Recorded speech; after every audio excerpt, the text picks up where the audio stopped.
Okay, we're going to go over the homework of 2.7, number 41 and 43. We have the graph of f and g given to us here.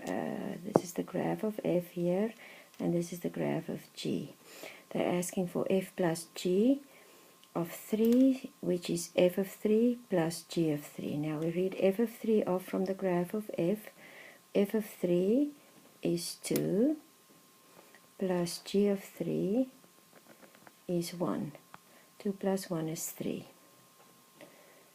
Next one, f divided by g of 2 is f of 2 divided by g of 2. So we go to f of 2 is 0, and g of 2 is 2. So f of 2 is 0, g of 2 is 2, 0 divided by 2 is 2. Composition of two functions, f composed with g at the point where x is 2, which is f of g of 2. Now we already have g of 2 to be 2 there, so we go f of 2, and we also have f of 2 to be 0 there, so f of 2 is 0. We already read it off from the graph. The other way around, g of f of 2 being 0, so it's g of 0, and we go back and we see, okay, g of 0 is 4. G of 0 is 4. That completes 41 and 43, and then the bacteria count problem. There's the answer key. I'll post all the answer keys on Angel. The number of bacteria in terms of temperature in terms of time. Now we have to do the composition of the two functions, which is n of tt is 3t plus 1. So we plug 3t plus 1 in there. Now we're going to go take that 3t plus 1 and plug it into the n of t. Every t we replace with 3t plus 1 there, and we do the algebra. Multiply it, and there is n of tt. Now we have the number of bacteria in terms of temperature, number of bacteria. When the time is 2 hours, we just plug 2 right in there, and we get the number of bacteria is 950. Number of bacteria they give me, we need to find the time. Now we plug the 1500 in there and solve for the t. There is the solving, and t is 3.2 hours. Only the positive part.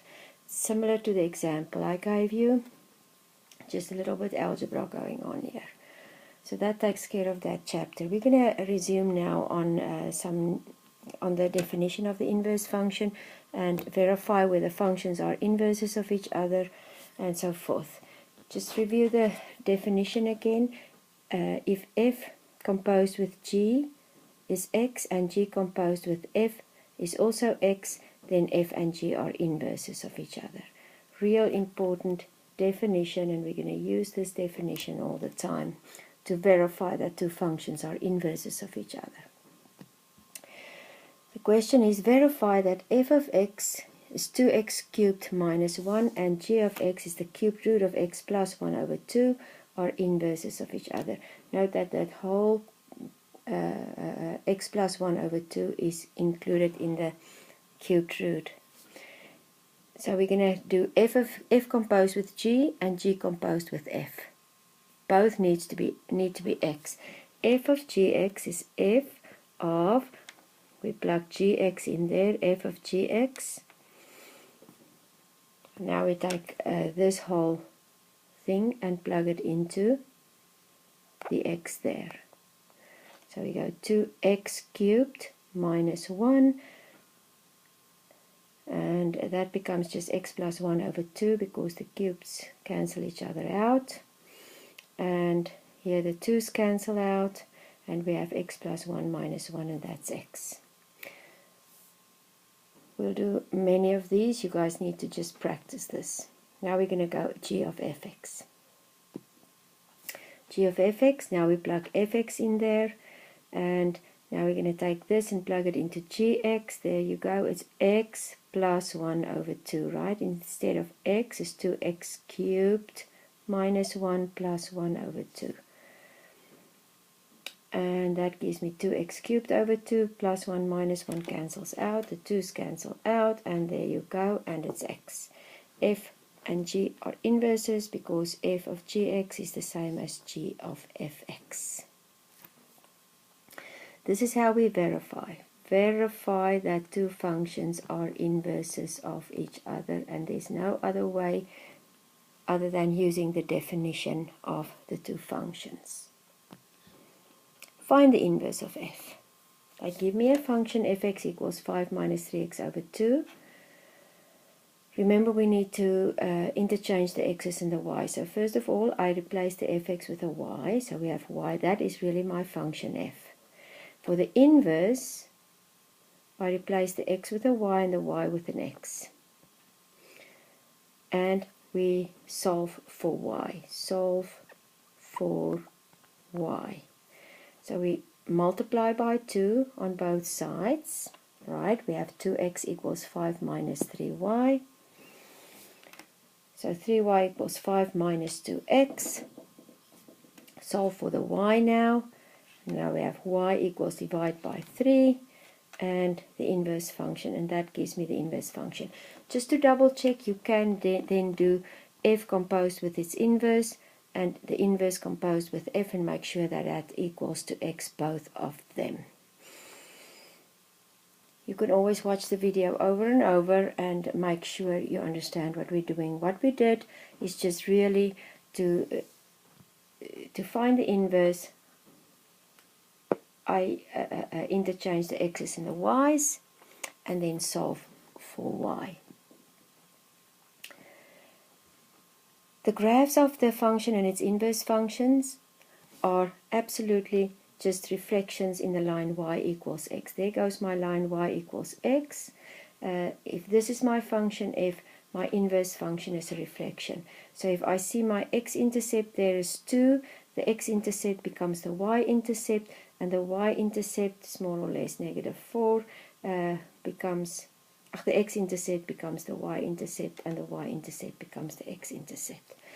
There is another one where we have the inverse function and the function reflected in the line y equals x. That's the graph of the function. When you would draw the function and its inverse function on the same plane, that's what it's going to look like. Let's do number 18 on 4.1 as an example for number 17. We have a table there, x being 0, 2, 4, and 6.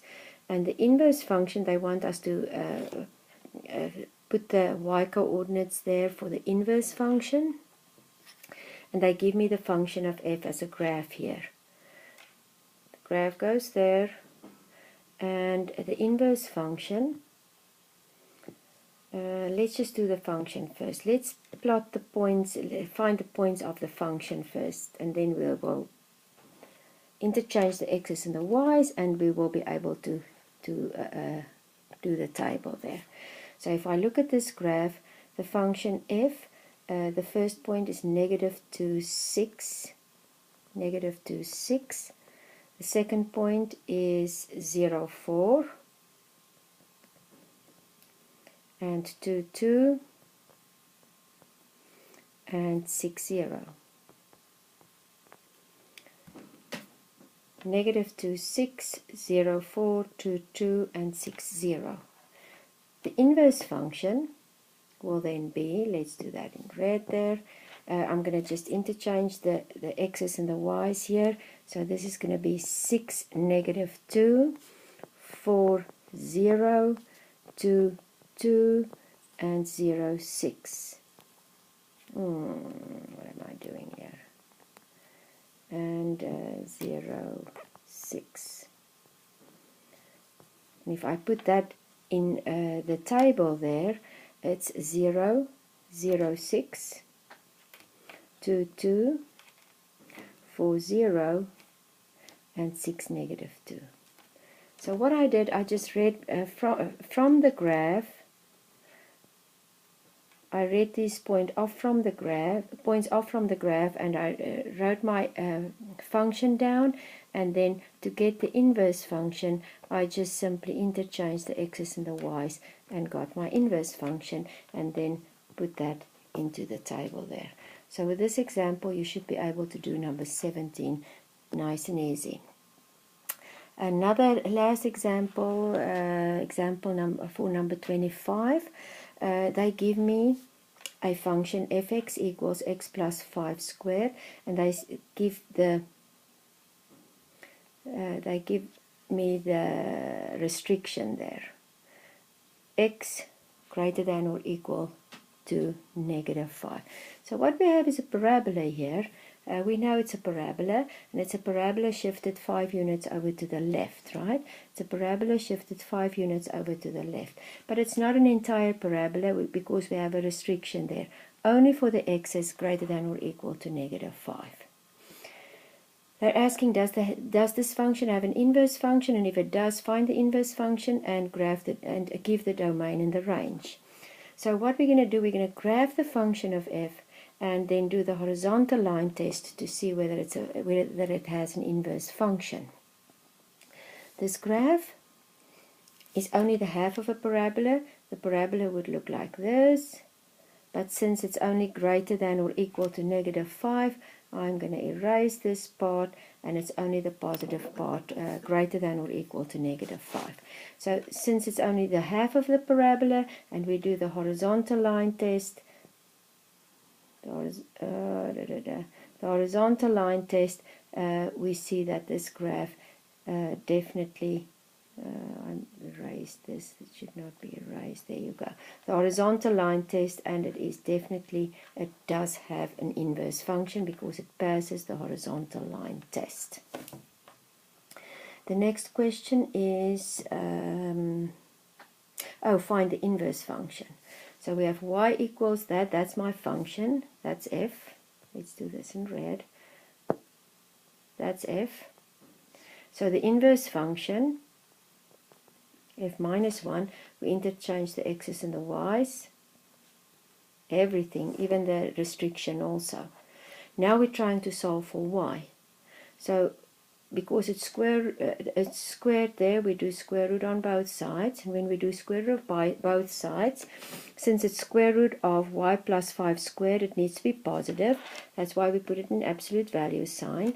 But since y plus 5, since I know y is greater than or equal to -5, I know y plus 5 should be positive. So I can take it out of the absolute value sign. Y plus 5 is definitely going to be positive. And then just solve for y. Take the 5 over, and we have square root of x minus 5 equals y. Just solve for y. Once I have y by itself, I have my inverse function. And we can clearly see that the graph of this is really the square root of x graph shifted 5 units down, which is going to be a reflection. Let's draw those graphs. We have the graph of f there. It passes through 25 on the y-axis and -5 on the x-axis, and the inverse function is this graph. It's a reflection in the line y equals x clearly, and this is really my square root graph shifted 5 units down. It's easier to draw the graph and read the domain and the range right off from the graph. The domain of f is all x's, it's already given to me, is all x's greater than or equal to -5. So let's do this there. It's greater than or equal to -5. So from -5 up to infinity. The range of f is from 0 up to infinity. 0 included. There you go. Inverse function, we don't even have to bother. It's just going to be the range, it's greater than or equal to 0. The range of the one becomes the domain of the other. So the range becomes the domain. It's included And let's just make this very clear. There you go. You can read it right off from the graph. So homework for Wednesday will be all the assigned homework problems up to number 61. I've given you enough examples to be able to do them all. It's pretty much maybe sometimes graphing the functions on this same plane. Let's maybe do one more example. I'm just thinking, let's do one more example. If I have f of x, real nice and easy, 2x plus 6. Find the inverse and draw them on the same plane. Find the inverse and graph them both on the same plane. So find the inverse. Here is my function. So the inverse will be x equals 2y plus 6. Solve for y. X minus 6 equals 2y. So y equals x minus 6, everything divided by 2. So here's the inverse function. X minus 6 divided by 2. Y equals 2x plus 6. Let's draw the graph. Fx equals 2x plus 6. X-intercept is where y is 0. So it's going to be 2x plus 6 is 0. 2x is negative 6. X is negative 3. Right? The y-intercept is where x is 0, which is that 6 there, 0, 6. So we have negative 3 and negative 3 as x-intercept and 6 as a y-intercept. So let's draw it on this one.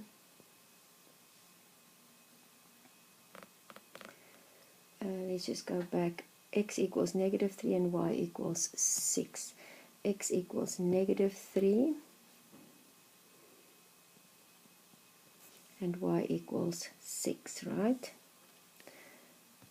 And this is the graph of f.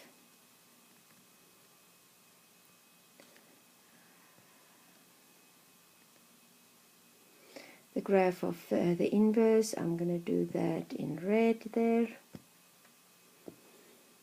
And we are just going to simply do the x-intercept the y-intercept becomes the x-intercept.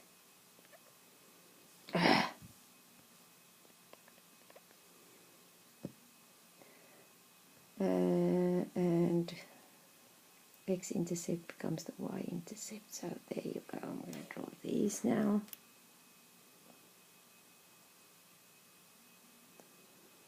If I would draw them long enough for them to intersect,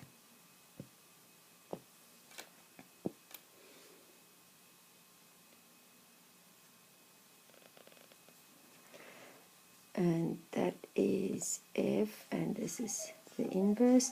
If I would draw this line y equals x, there they will be a reflection. 6 and negative 3.